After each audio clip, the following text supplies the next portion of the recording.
एक तो वो आपको खोज रहे हैं, जहां वो बैठे हैं वहां से 50 मीटर दूरी पे मेरी कोचिंग है, कहां खोज रहे हैं? और फिर अवध ओझा को क्यों ढूंढ रहे थे? उनको तो राव आईएएस के मालिक को ढूंढना चाहिए।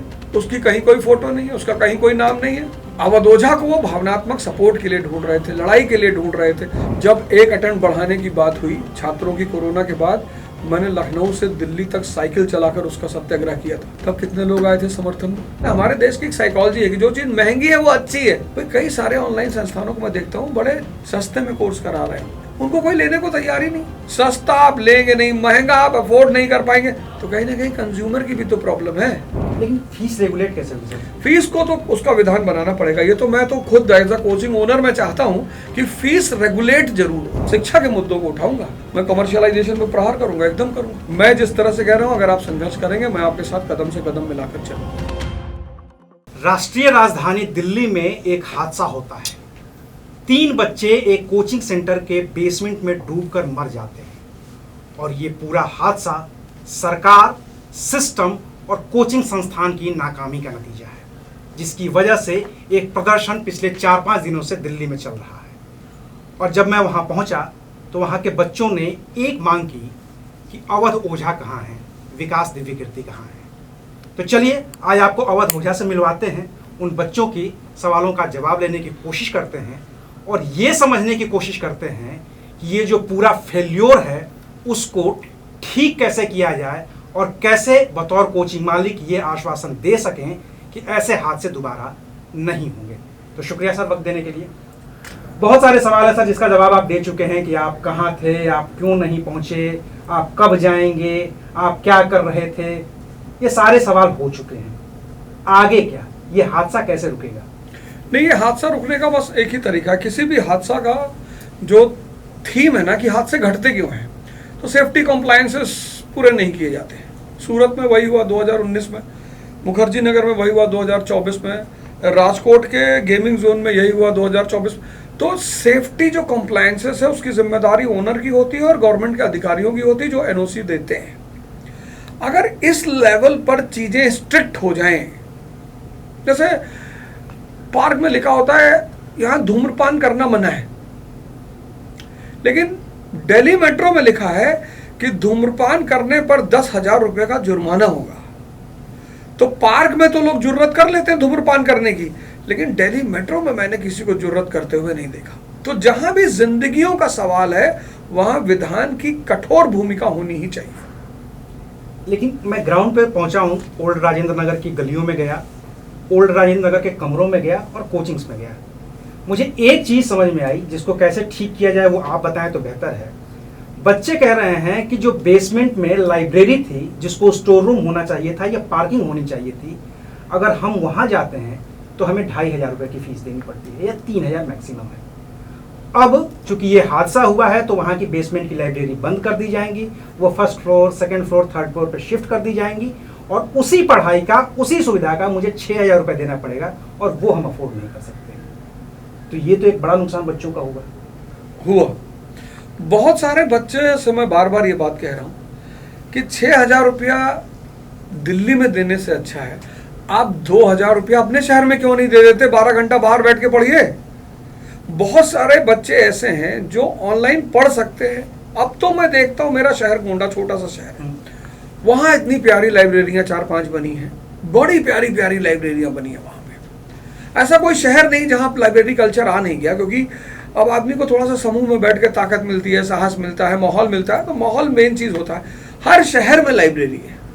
कोई जरूरी है दिल्ली में राजेंद्र नगर में ही बैठना, सरोजनी नगर में भी बैठ सकते हैं। यहाँ भी बहुत सारे इलाके हैं, दिल्ली यूनिवर्सिटी है, परमहंस का जी का जो आश्रम है वहाँ पे एक बहुत ज़बरदस्त सी लाइब्रेरी है। तो अब जैसे परमहंस आश्रम है, मेट्रो भी है, वो स्टेशन भी है, उनकी लाइब्रेरी में अत्याधुनिक सुविधाएं नहीं है। वहाँ कॉफ़ी देने वाला कोई नहीं है, वहाँ आपके पास वाईफाई नहीं है, ये सब सुविधाएं नहीं, लेकिन लाइब्रेरी बहुत प्यारी है।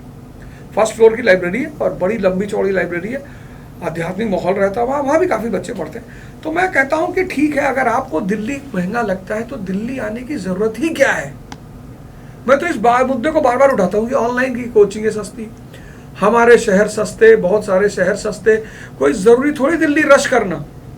भाई जहाँ डिमांड ज़्यादा होगी वहाँ कीमत भी तो ज़्यादा होगी। ये मेट्रोपॉलिटन शहर है, यहाँ तो भावुकता पे कोई काम होगा नहीं कि भाई ये बच्चे हैं, ये भारत का भविष्य बनने जा रहा है। यहाँ तो सब बिजनेसमैन है, सब। और बिजनेसमैन के साथ साथ यहाँ पर चीजें कॉस्टली बहुत है, रेंट भी। अब मेरा जो इंस्टीट्यूट का रेंट है वो मतलब एक आम आदमी तो सोच ही नहीं सकता उस रेंट को देने का कि भैया 22-30 लाख रुपया आप रेंट देंगे एक फ्लोर का। तो ऐसी परिस्थितियों में जहाँ की आपकी पेमेंट ज़्यादा है, आपको ड्यूज ज़्यादा देने, वहाँ आदमी कैसे करेगा? तो उसका एक समाधान अच्छा ही है कि ज़्यादातर लड़के जिनकी तैयारियाँ हो चुकी हैं, क्लासेस हो चुकी हैं, वो अपने शहर में जाएँ, अपनी लाइब्रेरियाँ ज्वाइन करें, वहाँ रहें, वहाँ पढ़ें, वो ज़्यादा अच्छा होगा उनके लिए। मैंने कल कम से कम 100 लोगों से बात की, 100 बच्चों से बात की, बच्चे थे, बच्चियाँ थी, एक माँ भी मिली मुझे। फरीदाबाद के रहने वाले थे वो लोग, उनकी बच्ची थी। 1 महीने में ही वो लोग घर खाली करके और वापस फरीदाबाद जा रहे थे, क्योंकि बहुत महंगा था। 28,000 रुपये उस लड़की का रेंट था रूम का, 2 से 2.5 लाख रुपए कोचिंग की फीस। ये एक आम आदमी तो अफोर्ड नहीं कर सकता है। नहीं कर सकता। जिसकी जितनी मर्जी होती है वो उतनी फीस और उतना किराया लेता है, या आप लोग कुछ तय करते हैं? जैसे आप ये कोचिंग संस्थान के मालिक हैं, अभी हाल में बने, इससे पहले आपने दूसरी कोचिंग्स में पढ़ाया है, अब आपकी अपनी कोचिंग है। कैसे डिसाइड करते हैं आप लोग कि हमारी कोचिंग की फीस इतनी होगी? दूसरों को देखकर, अपनी ज़रूरतें देखकर, या बच्चों की हैसियत देखकर? दूसरों को भी देखकर और अपनी ज़रूरतें, ये 2 फैक्टर बहुत काम करती है। जैसे किसी एक कोचिंग फीस 2 लाख रुपए है, अब बहुत सारा समाज की साइकोलॉजी भी तो काम करती है कि भैया फलाने कोचिंग में 2 लाख रुपया फीस है, ये तो 1.5 लाख ले रहे हैं, कुछ घपला जरूर है। ज़्यादा रखने से ही कोचिंग वालों को फायदा हो, कहते हैं भैया वो 2 लाख रुपए फीस ले रहे हैं, बढ़िया पढ़ाएंगे वो। इससे हमारे देश की एक साइकोलॉजी है कि जो चीज़ महंगी है वो अच्छी है। भाई कई सारे ऑनलाइन संस्थानों को मैं देखता हूँ, बड़े ही सस्ते में कोर्स करा रहे हैं, पढ़ा रहे हैं, डिसिप्लिन बनवा रहे हैं, उनको कोई लेने को तैयार ही नहीं। कहता अरे बहुत सस्ता है, 10,000 में कौन पढ़ाता है? सस्ता आप लेंगे नहीं, महंगा आप अफोर्ड नहीं कर पाएंगे, तो कहीं ना कहीं कंज्यूमर की भी तो प्रॉब्लम है। और अब तो जितनी बड़ी बड़ी कोचिंग है सबका हाइब्रिड मोड आ गया है, सबका। जितनी भी दिल्ली की बड़ी कोचिंग है सबका हाइब्रिड मोड है। आप ऑफलाइन में उनके यहाँ आके पढ़ सकते हैं, आप ऑनलाइन में उनके यहाँ जा। अगर आपके यहाँ ऑफलाइन पढ़ने की सुविधा आपके शहर में है तो आप कोशिश करें कि आप ऑनलाइन ही पढ़ें। लेकिन फीस रेगुलेट कैसे होगी सर? फीस को तो उसका विधान बनाना पड़ेगा। ये तो मैं तो खुद एज अ कोचिंग ओनर मैं चाहता हूँ कि फीस रेगुलेट जरूर हो, सरकार उस पर एक ब्लॉक लगाए जरूर कि अगर आप फीस बढ़ाते हैं तो उसका कारण बताइए, और आप कितना बढ़ा सकते हैं वो सीमा निर्धारित की जाए, नहीं तो एक्सप्लॉइटेशन तो होगा, इसमें कोई दो राय नहीं। संकट ये है सर ना कि आप जिस कानून की बात कर रहे हैं कि सरकार एक कानून बनाए, सरकार ने एक कानून बनाया, एनडीएमसी ने कानून बनाया, 2021 में बाकायदा वो बिल पारित हुआ, बाकायदा ये कहा गया कि बेसमेंट में सिर्फ स्टोर रूम और पार्किंग होगी। फिर भी राव आईएएस में ये हादसा हुआ, और उस हादसे के बाद कम से कम 10 ऐसी कोचिंग है जिनकी बेसमेंट को सील किया गया, उनमें विकास दिव्यकीर्ति की भी कोचिंग है, और उनको लेकर के खासतौर से ये कहा गया, चूंकि वो मौजूद नहीं है इसलिए मैं आपसे पूछ लेता हूं, जवाब आप देना चाहें ना देना चाहें, कि विकास दिव्यकीर्ति जो अपनी क्लासेस में एथिक्स पढ़ाते हैं, उन्होंने उन एथिकल नॉर्म्स का पालन नहीं किया और इसकी वजह से वो सामने नहीं आ रहे हैं। ऐसा हो सकता है, मैं मान सकता हूं कि ऐसा हो सकता है, पर मैं चाहता हूं कि अगर ये सवाल उनसे व्यक्तिगत तौर पर किया जाए तो वो ज़्यादा उचित जवाब देंगे। क्या सोचकर उन्होंने ऐसा किया कि जब नॉर्म्स आया तो नॉर्म्स का तो पालन होना ही चाहिए था। लेकिन कभी कभी क्या होता है कि आदमी सोचता है चलता है। मैं दूसरों से कहता हूं 4 बजे सुबह उठना चाहिए, पर मुझे कभी कभी सुबह 4 बजे उठने में बहुत दिक्कत होती है। एथिक्स पढ़ाना और फिर उसको फॉलो करना, मैं व्यक्तिगत, ये मैं उनके लिए नहीं कह रहा हूं, मैं अपने लिए व्यक्तिगत कह रहा हूं कि उसमें चुनौतियां होती हैं। तो ये मैं कहता हूं कि हो सकता है कि कोई चुनौती उनके समक्ष रही हो, लेकिन फिर भी अगर ये सवाल उनसे किया जाएगा तो वो ज्यादा बेहतर जवाब दे पाएंगे, इसलिए मैंने कहा कि आप इसका जवाब देना नहीं, बिल्कुल वो ज्यादा उचित जवाब देंगे। उन बच्चों के बीच जाकर के 2-3 चीजें और समझ में आई। एक तो वो आपको खोज रहे हैं, हमें खोज रहे हैं, जहां वो बैठे हैं वहां से 50 मीटर दूरी पे मेरी कोचिंग है। कहां खोज रहे हैं? मंदिर में कह रहे गए नहीं, कह रहे भगवान को खोज रहे। कहां खोज रहे हो भगवान को? मंदिर जाओ जहां उसकी यथा जगह है, उसका घर है। आप मेरा घर नहीं जानते, चलिए कोई बात नहीं, हम मान लिए शहर में नहीं, मेरी तो संस्थान है, इतना बड़ा बड़ा बोर्ड लगाए, 10 लड़के आते और हमको वहां स्टाफ बताता कि सर 10 लोग आए थे, आपको पूछ रहे हैं और आपसे तुरंत बात करना चाहते हैं। तब मैं अगर रिस्पॉन्ड नहीं करता तो मैं निश्चित तौर पर दोषी था कि लड़के आए थे और मुझे बुला रहे थे और मैं नहीं गया। ऐसे कोई आपको बुला, आप मुझे एक बात बताओ, ऐसे कोई आपको बुला ले कि फला फला क्यों नहीं आ रहे, कहाँ है, आप जाओगे? कोई नहीं जाएगा। भीड़ में जहां कोई आइडेंटिटी किसी की नहीं है, जियाउल हक डीएसपी प्रतापगढ़ 2016 अधिकारी होकर वो बेचारे ये गलती कर गए, भीड़ में चले गए। भीड़ की कोई आइडेंटिटी होती है? वो बिहार में जो डीएम साहब मारे गए थे, जी कृष्ण जी, भीड़ की कोई आइडेंटिटी होती है? और फिर अवध ओझा को क्यों ढूंढ रहे थे? उनको तो राव आईएएस के मालिक को ढूंढना चाहिए, उसकी कहीं कोई फोटो नहीं है, उसका कहीं कोई नाम नहीं है। अवध ओझा को वो भावनात्मक सपोर्ट के लिए ढूंढ रहे थे, लड़ाई के लिए ढूंढ रहे थे। बहुत अच्छी बात है, छात्र संगठन है इतने सारे, वो किसके लिए बनते हैं? वो ये कह रहे थे कि अवध ओझा तो अपनी क्लासेस में इतना बड़ा ज्ञान देते हैं, कहते हैं इतिहास से सबक लेना चाहिए, इतिहास के साथ खड़े होना चाहिए, उससे सीखना चाहिए, और अब हम जब खड़े हैं ताकि भविष्य को सुरक्षित किया जा सके, तो अवध ओझा गायब है। बिल्कुल, वो कुछ कह भी नहीं रहे हैं। मैं जब एक अटेम्प्ट बढ़ाने की बात हुई छात्रों की कोरोना के बाद, मैंने लखनऊ से दिल्ली तक साइकिल चलाकर उसका सत्याग्रह किया था, साइकिल सत्याग्रह। तब कितने लोग आए थे समर्थन में? अभी वो जो लोग वहां बैठे हैं, मतलब मुझे तो ये पता चला जब मैंने देखा, किसी ने मुझे, मेरे एक दोस्त को फोन किया, कहा तुम यूट्यूब उस पर ट्विटर पर ट्रेंड हो रहा है। मैंने कहा क्यों? कहा बस ट्रेंड हो रहा है। और दुर्घटना ये घटी कि मेरी माँ को कचहरी में ये बताया गया कि आपके बच्चे की कोचिंग में 3 लड़के मर गए हैं, आपके बच्चे को अरेस्ट कर लिया गया।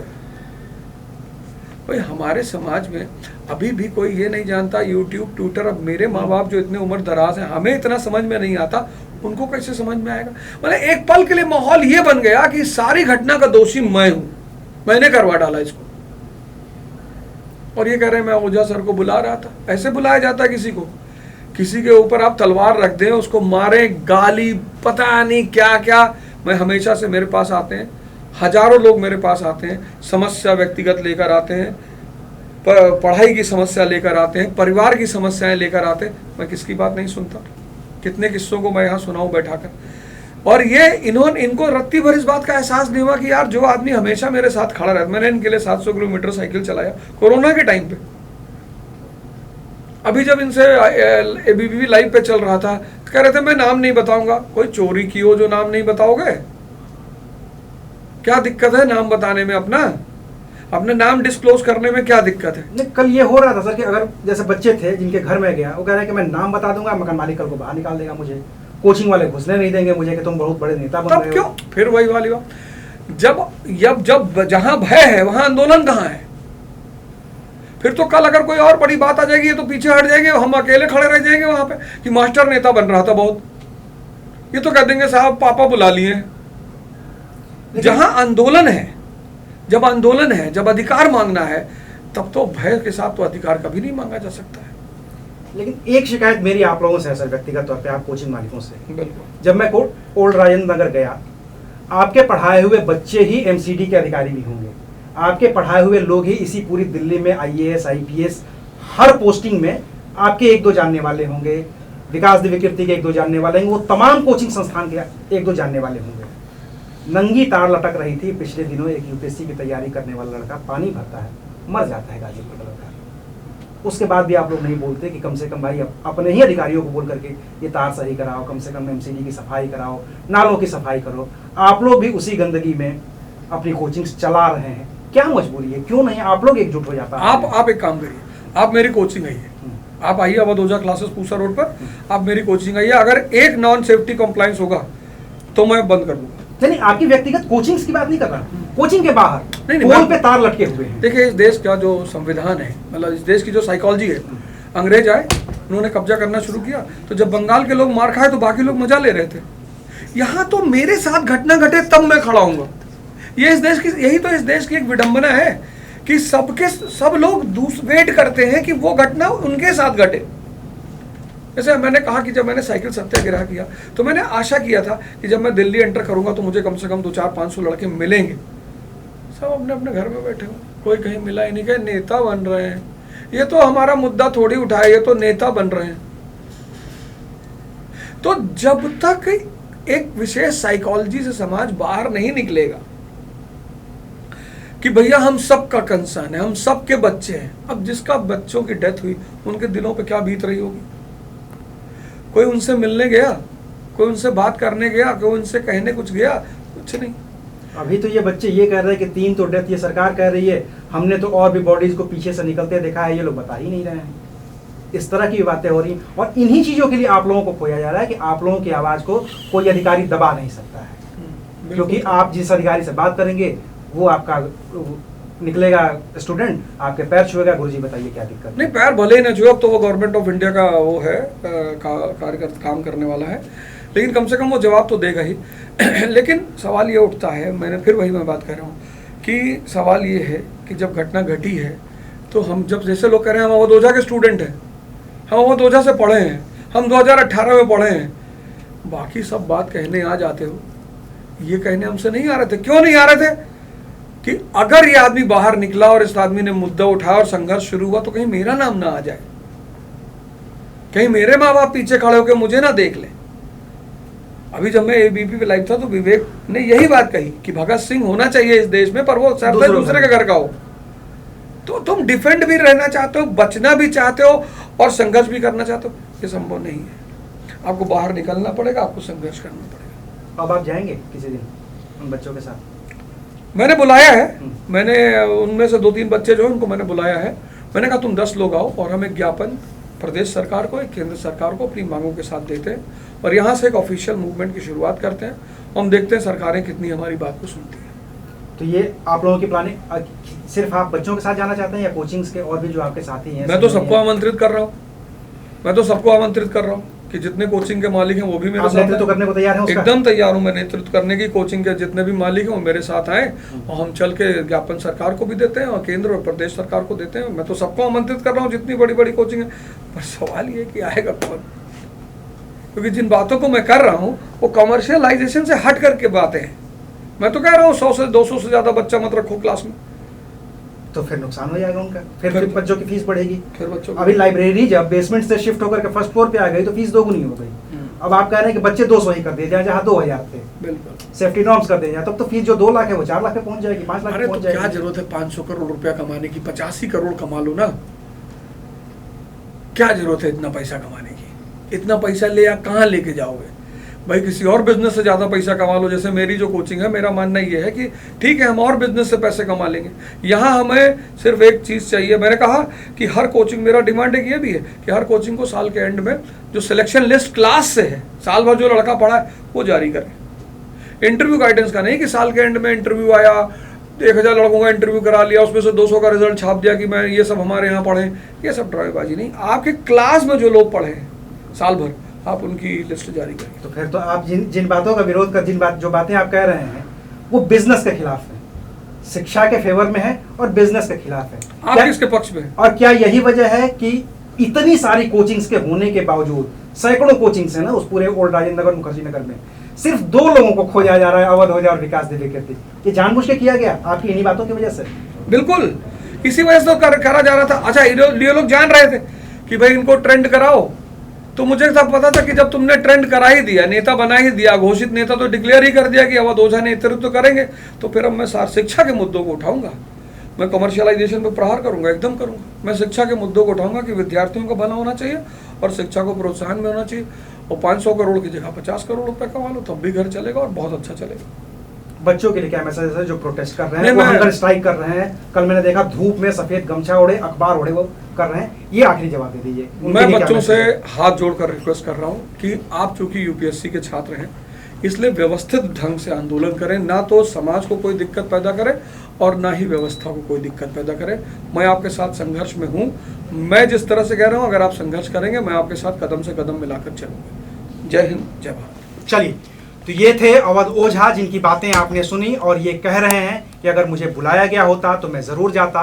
और ये आज भी उस शिक्षा व्यवस्था को सुधारने की बात कह रहे हैं। सब लोग साथ हैं, शिक्षक साथ हैं, बच्चे साथ हैं, सरकार साथ है, तो हम बात को बदल देंगे, व्यवस्था को बदल देंगे। शुक्रिया, आप देख रहे थे अनकट।